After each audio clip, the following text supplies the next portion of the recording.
순하디 순하고 착하디 착한, 그래서 용감하고 사람에 대한 애정이 차고 넘쳤던 한 대학생이 목숨을 잃었습니다. 박종철. 그는 짐승이란 표현이 과히 모자라지 않는 경찰들에게 물고문을 당한 끝에 숨이 끊겼습니다. 그는 무슨 사건의 범인도 아니었고 하다못해 용의자도 아니었습니다. 그저 수사에 필요한 참고인일 뿐이었습니다.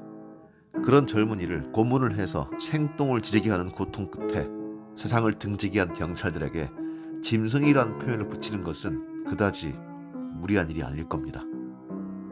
1987년 1월의 어느 날, 저는 누군가 꽁꽁 숨기려 했던 죽음의 머리카락이 세상에 삐져나왔던 기사를 봤습니다. 저희 집은 중앙일보를 구독하고 있었죠.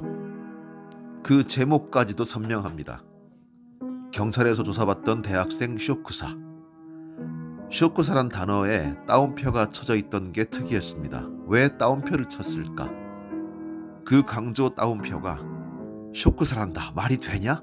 하는 비아냥처럼 들렸던 것은 저만의 느낌만은 아니었을 것 같습니다.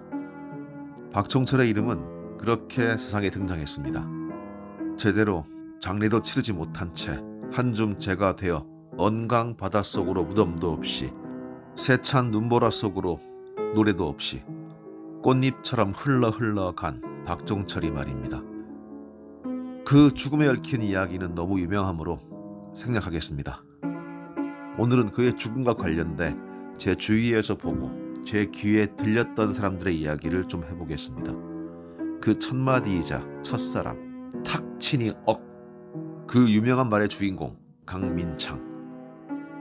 그 이름을 기억하는 건 박종철 이전부터 어깨에 무지막지하게 큰 무궁화 4개를 달고 허구한 날 방송에 출연해서는 원천 봉쇄와 강경 대응을 무표정한 얼굴과 기계음 같은 목소리로 되풀이 읊던 사람이기 때문입니다. 아침 많은 버스에서 라디오 뉴스에서 그 강민창의 탁친이 억을 들으며 등교를 한 날 첫 시간이 국어였습니다. 국어 선생님은 성큼성큼 들어오시자마자 갑자기 출석부를 교탁에 있는 힘껏 내리쳐서 엄청난 소리를 냈습니다. 평소에 난폭한 선생님이 아니시기에 와 저러시지?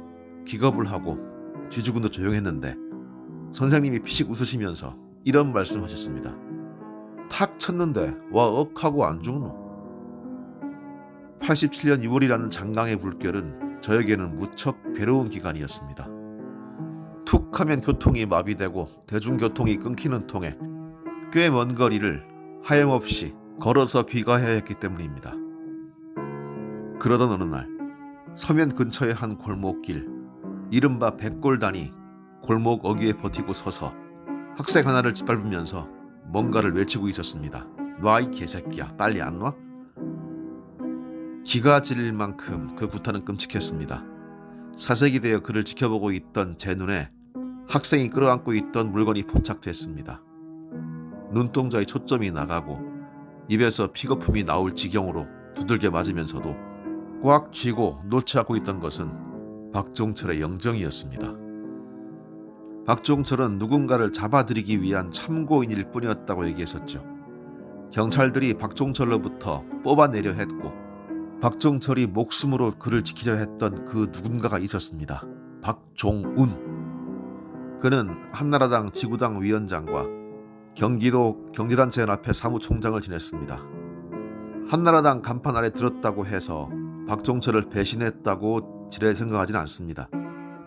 적어도 박종철이 목숨을 걸고 지키려 했던 사람이라면 좀 다른 삶을 살아도 좋았을 것 같다는 아쉬움도 있지만 제가 그의 인생을 한 날도 모르는데 시시비비를 가릴 생각은 없습니다. 하지만 그가 이런 말을 할 때는 적잖이 섭섭하더군요. 맛없는 음식점에 가지 않으면 결국엔 그 음식점이 문을 닫듯이 휴대폰을 우리가 사주기 때문에 이건희가 부자가 되듯이 시장 경제는 정성이 부족한 자는 외면하고 충성심이 투철한 자에게 보상을 내릴 뿐이다. 또 부를 창출함으로써 가난한 사람이나 장애인들에게 자선을 베풀 수 있는 체제다. 이보다 더 인간 존중적인 제도는 아직 발명되지 않았다. 한국의 자본주의가 가장 잘 돌아가던 때는 전두환 때였다고 해도 무방합니다.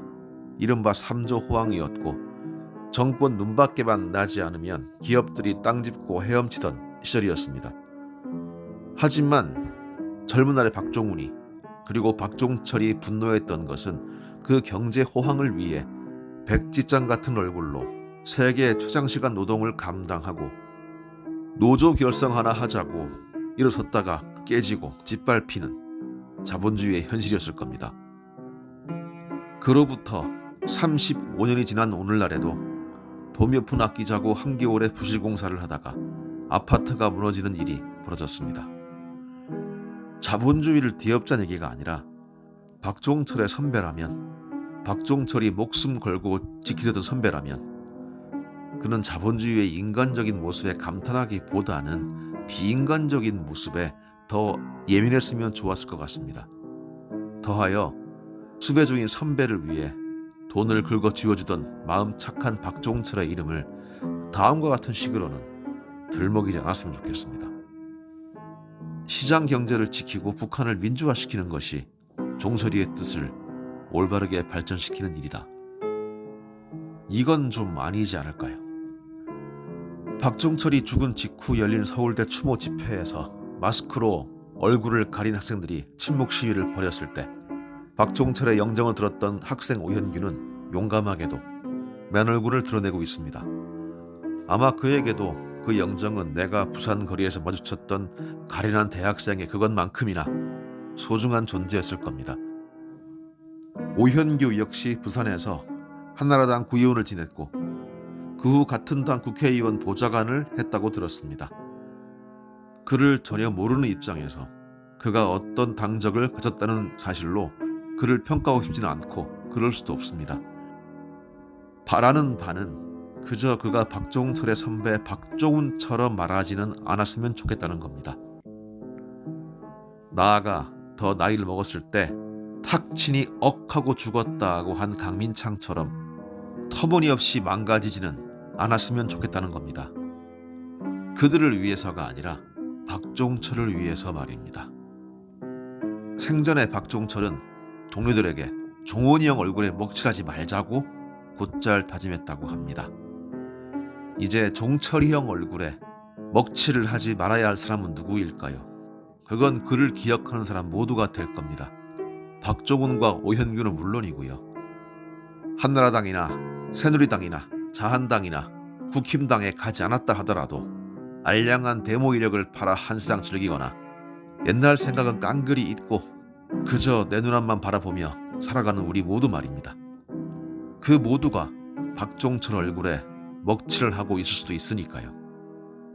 다시 한번 경찰의 무자비한 폭력 하에서도 박종철 영정을 끝내쥐고 있던 학생의 얼굴을 떠올려 봅니다. 아마 그도 나이가 환갑을 향해 가고 있겠죠. 그는 지금 어떻게 살고 있을까요? 그리고 그날을 어떻게 기억하고 있을까요?